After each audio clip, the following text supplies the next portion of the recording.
Acompáñame, vamos a hablar con el presidente del INDER, el señor Francisco Ruiz Díaz.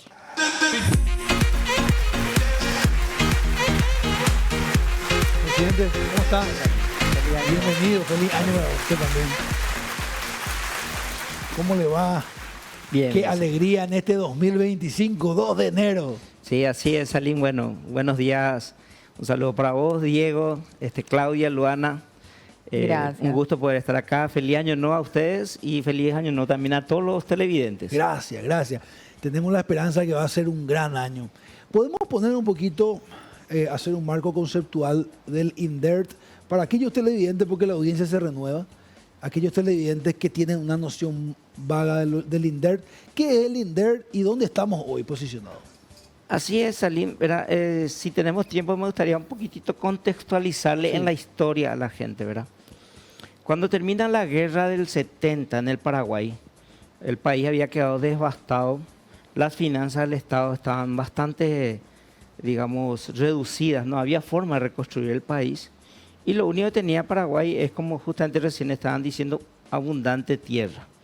Entonces el Estado decide vender esas tierras y decide venderlas principalmente a organizaciones extranjeras y se producen los famosos enclaves.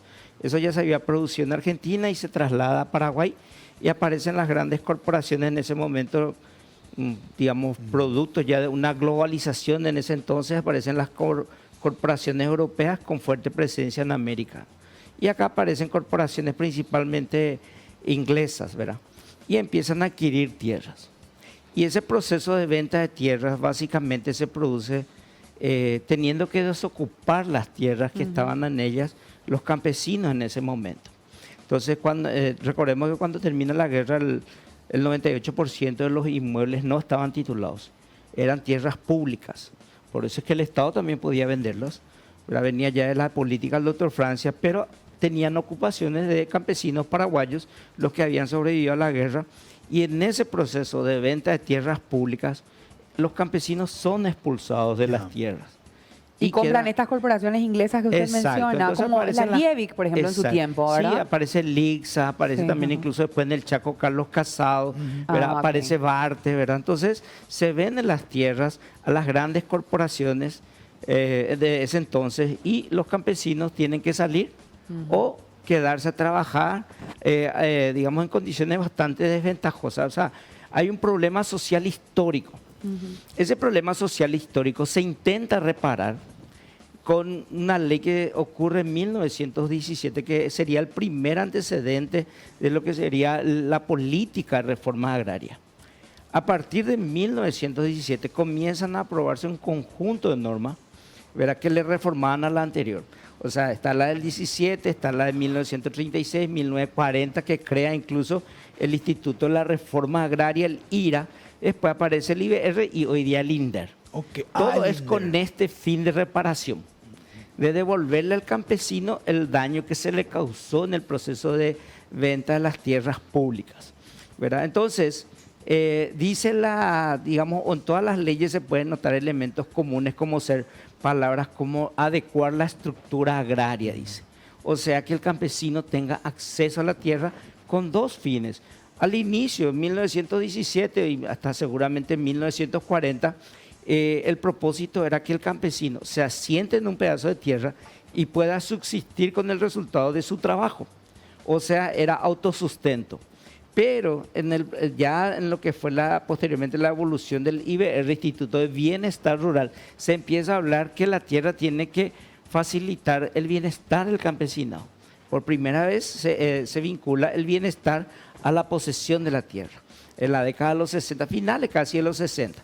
Por eso es que vos tenés, y es más, conversar con tus abuelos que vienen del interior, la gran mayoría de nosotros está influenciado por esa corriente de lo que pasó en la década de los 70, la famosa, digamos, explosión del algodón, el oro blanco. Sí. ¿Verdad? Bueno, empieza a coincidir porque era el primer producto que entraba al campo y que inyectaba dinero. Porque hasta los 60 las transacciones que se dan en el campo eran sin dinero, eran trueques. ¿Verdad? Sí, hasta la década de los 60. Entonces la gente intercambiando chancho por pollo, todo ese tipo de cosas. Pero en los 70 por primera vez aparece una política orientada ya que el campesino en esas 20 o en esas 30 hectáreas que tenía como posesión pueda producir algo que le dé también dinero. Y aparecen los famosos cultivos de renta. Entonces la tierra pasa a ser un elemento central para la población rural, principalmente aquella población rural que tiene pequeñas parcelas, y es que, por un lado, tiene que servir para su seguridad alimentaria, o sea, su autosustento, producir fruta y hortícola, producir su, digamos, su leche, su queso, todo ese tipo de cosas que ellos se puedan alimentar, pero al mismo tiempo, como el campesinado está viendo que había sido, hay radio, hay televisor, Claro. que no hay que ir a la escuela descalzos, hay que usar zapatos, pero eso se compra en los mercados, se transan en los mercados. Entonces ahí aparece el concepto de desarrollo de cultivos de renta. El algodón fue el primero de ellos. Manduyo. El algodón. Después fue el tabaco también. Claro. Y eso mete plata. Entonces vos tenías el famoso, era ya tus abuelos escuchaban digamos que la transmisión de los partidos con el ñaquiná, por ejemplo, en la radio, ¿verdad? Y en el oído, o tenían las radios grandotas. Esto era producto ya de la monetización del campo, o de la actividad económica en el campo a través del algodón.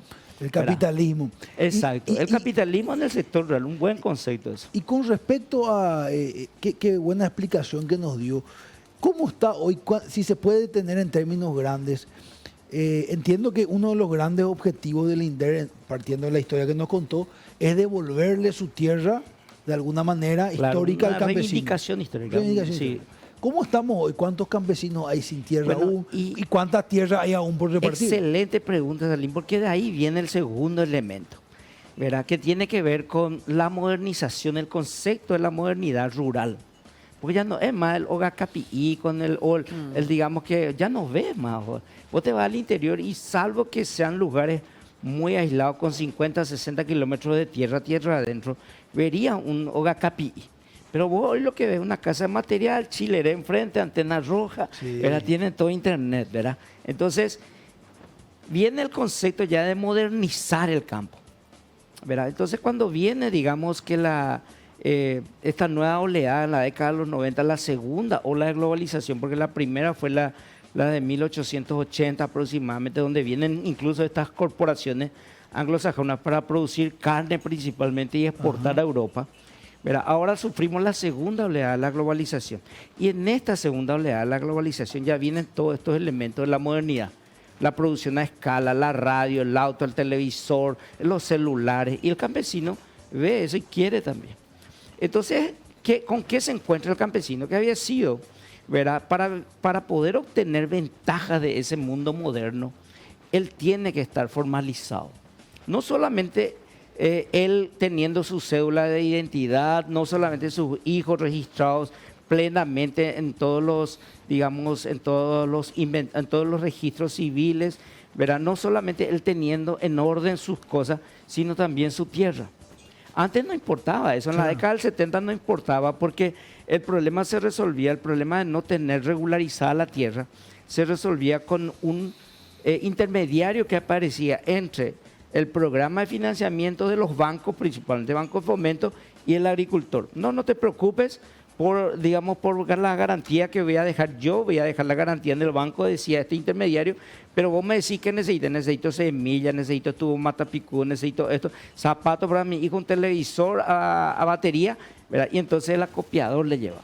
Y el acopiador le cobraba a cambio el producto, ¿verdad? Entonces esa era la forma en cómo operaba, bastante rústico, pero sirvió en ese entonces. Ahora las cosas cambiaron. Ahora hay un concepto que se llama inclusión financiera, que es una corriente que vino ya de la década del 70 a través de un señor, ¿verdad? Que en Bangladesh implementa un modelo bastante inclusivo y dice, señores, los pobres también tienen derecho a ser incluidos financieramente, porque sin la inclusión Estamos hablando financiera... de Muhammad Yunus, ¿verdad? Exacto, Que es premio Nobel de la Paz del 2006, Muhammad Claro. Yunus, ¿verdad? Muy Profesor. interesante, Sí, ¿verdad? y él desarrolla el concepto de la inclusión financiera como un derecho humano, Sí. pero al mismo tiempo como una herramienta muy importante para que los pobres puedan progresar. Y él hace un experimento social. y él le da préstamo a los pobres Qué que los interesante bancos cómo- no le querían dar. ¿Sabe ¿Cómo que es muy trascendió eso del- interesante? Porque realmente, vos sabés que es cambiar también el modelo de negocio que usaba la banca tradicional, porque la Totalmente. banca tradicional pues te pide pagos mensuales, el interés es mensual, o sea, hay una anualización, se mensualiza, y lo que proponía era por primera vez Mohamed Junior seguir adecuarse al consumidor, ese consumidor que ganaba por día, que no Así podía mismo. juntar por un mes, Claro. sino que podía juntar la plata del día. Entonces ellos manejan Claro. un interés moratorio diario y vos el pago lo haces de manera mensual. Y así la gente sí podía progresar, pero tratando de aguantar los 30 días, juntar la plata, le era muy difícil porque no tenía pues educación financiera, Claro. Así no tenía mismo. los hábitos, ¿verdad? Entonces es realmente Totalmente. súper interesante. Yo creo Sí. que él ha de ser una de las personas que más revolucionó el tema de lo que tiene que ver con el desarrollo social, con ese concepto, Y, ¿no? y conste que él estudió en Estados Unidos y a él le sorprendió mucho cuando regresó a su ciudad natal en Bangladesh y se encontró que la gente era pobre, no tenía inclusión financiera y los bancos no le querían dar préstamos Sí. porque no tenían para garantizar. Y el banco es banco, el banco Claro. tiene que responder ante un Claro, es un órgano negocio. regulatorio que dice, yo presté esto, pero me dejó su propiedad Claro. a cambio, porque si el día de mañana cae su préstamo, remato su propiedad. Es lo que le llaman la garantía real, porque los bancos trabajan con plata del Claro. público y tienen que ser responsables. Entonces un banco nunca le va a dar un préstamo a una persona que no tenga garantía real. Pero mira en este proceso que pasó. Dijimos, ok, vamos a reivindicar al campesinado paraguayo todo ese proceso doloroso de la tierra, de la venta de tierras públicas. Eso es lo que pasó, ¿verdad? Sin embargo, ¿qué pasó? El Estado empieza a comprar tierra, compra tierra. Desde 1917, compra tierra, recupera las tierras, ¿verdad? Pero, y le da la ocupación al campesino. Empieza a organizar las ocupaciones, ¿verdad? Hasta hace poco. Y mira, bueno, ¿qué porcentaje? Ok, de todas las tierras que el Estado ya compró, que ya recuperó y que empezó a entregarle, ¿qué porcentaje estaba titulado? 5%. Y en los 70 no importaba que vos ocupes y no tengas título de propiedad, porque todavía no estaba, digamos, en marcha todo ese proceso de modernización a través de la inclusión financiera, ¿verdad? Sin embargo, hoy día, el ser humano que no tiene el documento de propiedad de su título no existe. No existe para nadie, no existe para los bancos, no existe para nada, no existe. O sea, el desafío entonces, presidente, hoy podemos decir que es la titulación. Ahí le quiero pedir una pausita porque esto se está poniendo muy interesante. Diego Martínez. Presidente, ¿puedes contarnos el dato que daba a conocer en los últimos días Catastro precisamente sobre este récord que ya estabas contando en parte y por qué este récord es importante pero para la economía? Sí, Catastro hace, digamos, 2 días atrás saca un comunicado que básicamente lo que hace es ratificar un poco lo que veníamos mostrando desde el INDER, que es el proceso de titulación masiva que iniciamos. Nosotros dijimos que desde el 15 de agosto hasta el 31 de diciembre entregamos ya 2.283 títulos. Y desde el 1 de enero hasta el 31 de diciembre casi 5.000 títulos, ¿verdad? Luego, si juntamos, estamos ante 7.500 aproximadamente, ¿verdad? Bueno, y Catastro hace poco dice, señores, alcanzamos niveles récord de empadronamientos, dice, de empadronamiento. El empadronamiento es cuando yo tomo una propiedad, por ejemplo, de 15.000 hectáreas y voy y levanto la información de cada uno de los ocupantes y le empiezo a asignar el padrón, porque después ese padrón voy a pasar al registro público para poner ya esa propiedad a nombre del ocupante. Entonces, dice Catastro, informo que en el año 2024 he alcanzado un nivel récord de empadronamientos de 8.817 asignaciones que he hecho de los inmuebles de el INDER.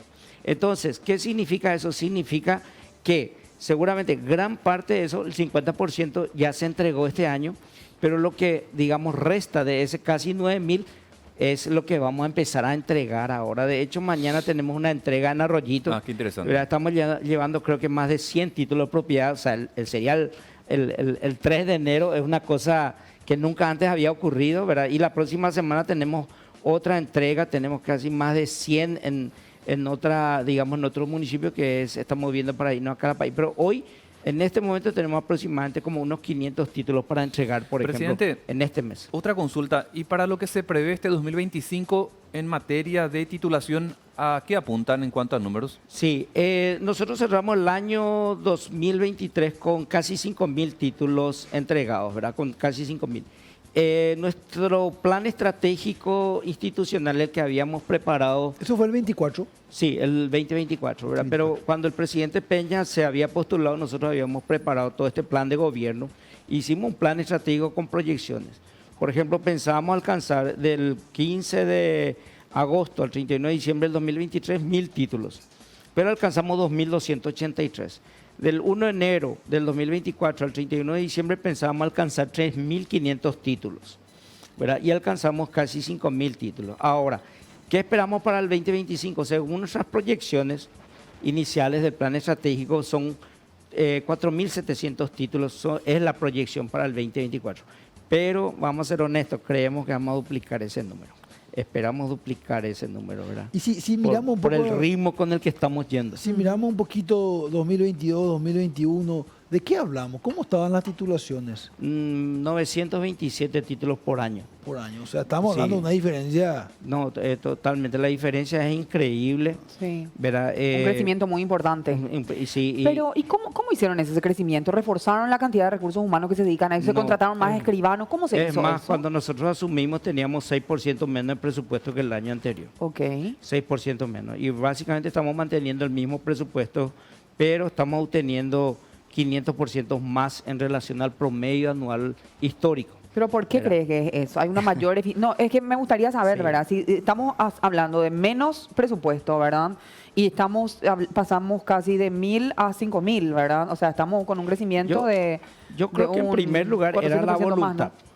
En primer lugar estaba la voluntad. Voluntad política. Sí, la voluntad de hacerlo.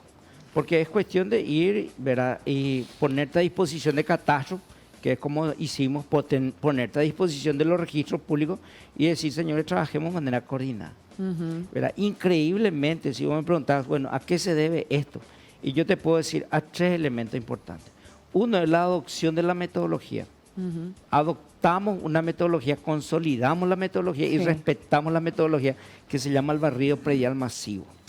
¿Verdad? ¿Cómo, El- disculpe? Sí, barrido predial masivo. Ok, ok. El enfoque del barrido es Sí. un enfoque que adopta o que se implementa en Perú, ¿verdad? O sea, este es un tema muy importante que es por qué nosotros justamente le pusimos el énfasis al tema de la titulación. Uno, lo que dijimos es integrarle al campesinado a través de la inclusión financiera al sistema económico. Sí. Pero en segundo lugar, es interesante revisar la historia de acá. Ustedes recordarán que en determinadas décadas atrás, en Perú surge un problema, un conflicto interno, ¿verdad? Un conflicto político, ¿verdad? Que lleva incluso a la creación de grupos armados, ¿verdad? A través de senderos luminosos. Sí. Sí. Bueno, cuando todo el mundo se puso a discutir qué hacemos cómo combatimos senderos luminosos a nivel de gobierno, entonces dicen algunos miembros, dicen, bueno, más armamento, más soldados, más balas, ¿verdad? Empiezan a discutir el enfoque tradicional de repeler los movimientos armados. Y aparece un señor en ese entonces jovencito, ¿verdad? Que se llama Hernando de Soto, un peruano, ¿verdad? Un economista, y dice, no, dice, titulemos tierra. Y le mira a todo el mundo y le dice, ¿qué tienen que ver? Le dice, no, al contrario, le dice, esta gente está renegada, esta gente está enojada porque tienen tierras, poseen 30, 40 hectáreas, pero está fuera del sistema, porque no tienen título de propiedad. Y llevan décadas en esas circunstancias. Hoy ellos están fuera del sistema. Formalicemos sus tierras y convirtámoslo en capitalistas Claro. rurales. ¿Verdad? Hagamos que disfruten del derrame a través del crecimiento económico, integrémosle, pero eso no va a ocurrir si no le formalizamos la tierra, que es el problema de Paraguay. 106 años de historia y 5% de titulación. ¿Y hoy cómo está todo ese el proceso. porcentaje? Y estamos elevando, yo creo que estamos alzando por lo menos seguramente a un 7-8%, todavía no hicimos los cálculos, ¿verdad? Hay una realidad en el campo y es que las tierras se van fraccionando, porque obviamente 106 años, tu tatarabuelo vino hace 5 generaciones pasaron y no se le tituló la tierra. Nosotros tenemos casos en donde el pionero, ¿verdad? Por ejemplo, estamos titulando Barbero. Barbero tiene 70 años de ocupación y ahora titulamos, es un hecho histórico. Varios gobiernos lo intentaron. Ahora nosotros ya, la semana pasada se produjo la firma del primer título de propiedad entregado a un barbero, ¿verdad? Y Después de 70 años. 70 años. Y es la cuarta generación Y si aproximadamente. viene, si viene una compañía extranjera o nacional que quiere comprar, qué sé yo, 100 hectáreas en tal compañía, en tal ciudad, y yo soy el campesino y no tengo mi título, heredé de mi tatarabuelo, como usted cuenta, que yo no le puedo vender. No, no le puedes vender, está prohibido por ley. Es la venta derechera que dice. ¿Y qué se hace en ese caso? Tienen que titular primero.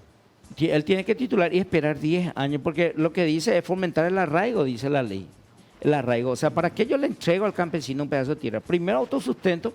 En segundo lugar, que él se integre en la economía y pueda generar ingresos monetarios para comprar cosas. Claro. Eso significa integrarlo al desarrollo económico y social. Participar del ciclo productivo, ¿verdad? Sí. Que Y su en tercer trabajo, lugar, hay un reconocimiento evitar diferente también, me que parece. se me vengan a las ciudades, ¿verdad? Y es lo que le llaman el arraigo. Pero para arraigar al campesino tengo que, uno, entregarle título de propiedad. Es el 60% del fundamento del arraigo. Sin título de propiedad nadie se arraiga. Pues, ¿a dónde hay más Claro. pues, ¿verdad? Después le entrego una casa, le hago ruta, le asisto, ¿verdad? Para la parte de la agricultura, la producción agrícola. Luego tengo que construir una USF, una escuela, una subcomisaría, y así fomento el arraigo. Porque si no, se nos viene en toda la ciudad. Y Paraguay no es un país industrial que pueda absorber, digamos, a través de las industrias mucha mano de obra. Y retomando un poco lo que me preguntabas, Claudia, decía, en primer lugar, el tema del método. Adoptamos un método Sí. revolucionario que es el peruano. Porque Hernando de Soto dijo, Barrido señor, predial barrido masivo. predial masivo. Es la forma en que le lleguemos a todo el campesinado. Sí. ¿Verdad? Con el barrido predial. Bueno, nosotros pusimos en práctica el barrido predial y está dando estos resultados. 8.000, casi 9.000 títulos, dice Catastro. Lo dice Catastro, no lo dice el INDER. Sí. ¿Verdad? Porque muchos decían, no, el presidente del INDER inventa los números. Catastro, ¿qué dijo? Dio el doble del número de lo que nosotros dimos. De empadronamiento ya para la titulación, eso es. Bueno, entonces, primero barrido predial masivo. En segundo lugar, el capital humano. Tecnificar el asunto. ¿Verdad? Formar un capital humano técnico. Y en el INDER había. ¿Verdad? En el INDER, solamente que estaba esperando esta oportunidad. Y en tercer lugar, la coordinación interinstitucional. Por eso que nosotros con estos tres elementos logramos hacer 500% más con 6% menos de recursos. Y ojo, en ese contexto tomamos una decisión muy arriesgada, ¿verdad? Lo evaluamos con el presidente de la República y decidimos tomar esta decisión. ¿Qué pasa si vos, por ejemplo, vendés galletas? En un almacén vendés galletas, y vamos a suponer que es tu único producto. Y entonces, ¿verdad? Más galletas, más ingresos. Más venta de galletas, más ingresos, ¿verdad? Bueno, ¿qué pasa si un día decís, voy a bajar el precio de la galleta a un 60%? ¿Qué se supone que le va a pasar a tu ingreso? Se supone que tu ingreso va a caer, ¿verdad? Entonces, ¿qué es lo que dijimos con el presidente? Dijimos, bueno, acá en realidad hay un problema y es que la tierra fue sobrevaluada con una tasa de interés usuraria, 68% de interés.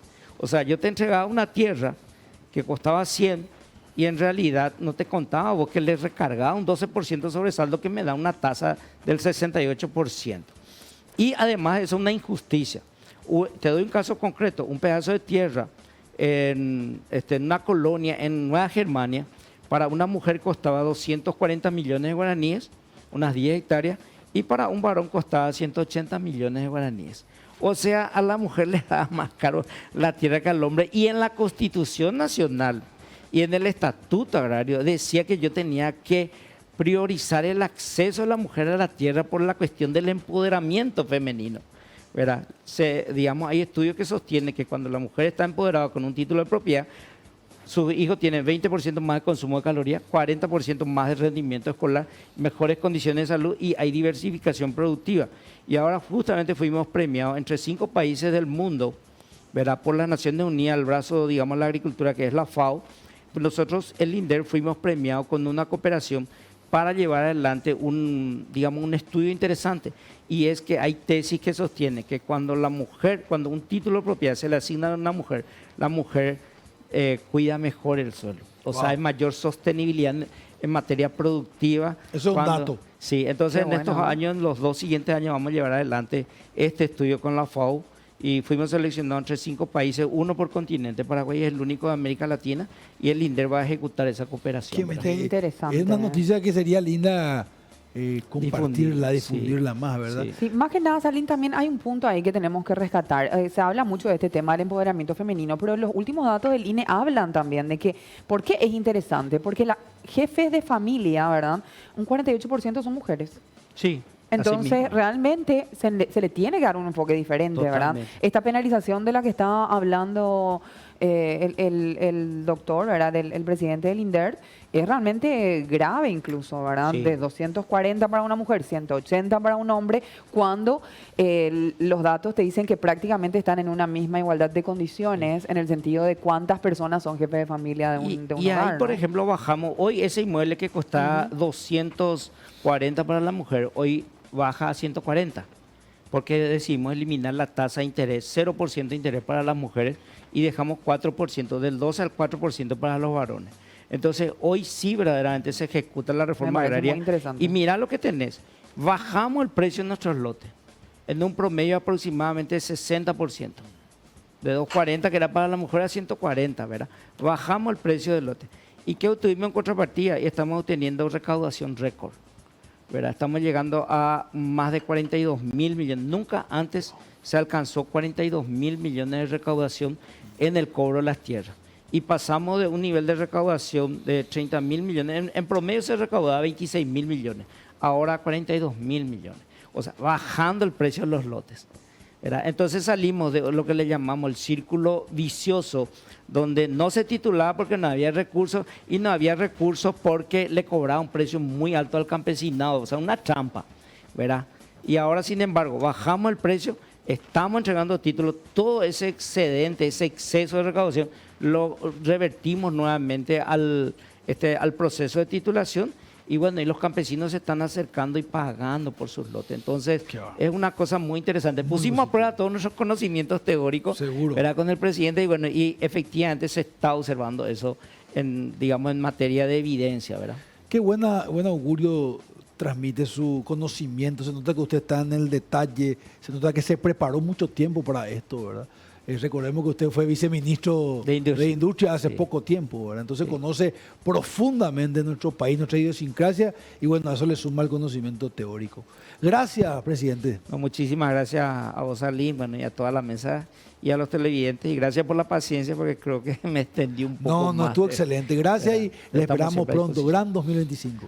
Igualmente, un gran 2025 para todos los miembros acá de la mesa y también para todos los televidentes. Gracias. Gracias. El señor Francisco Ruiz Díaz, presidente del INDERT. Hablamos de Odonto Excellence, Claudia.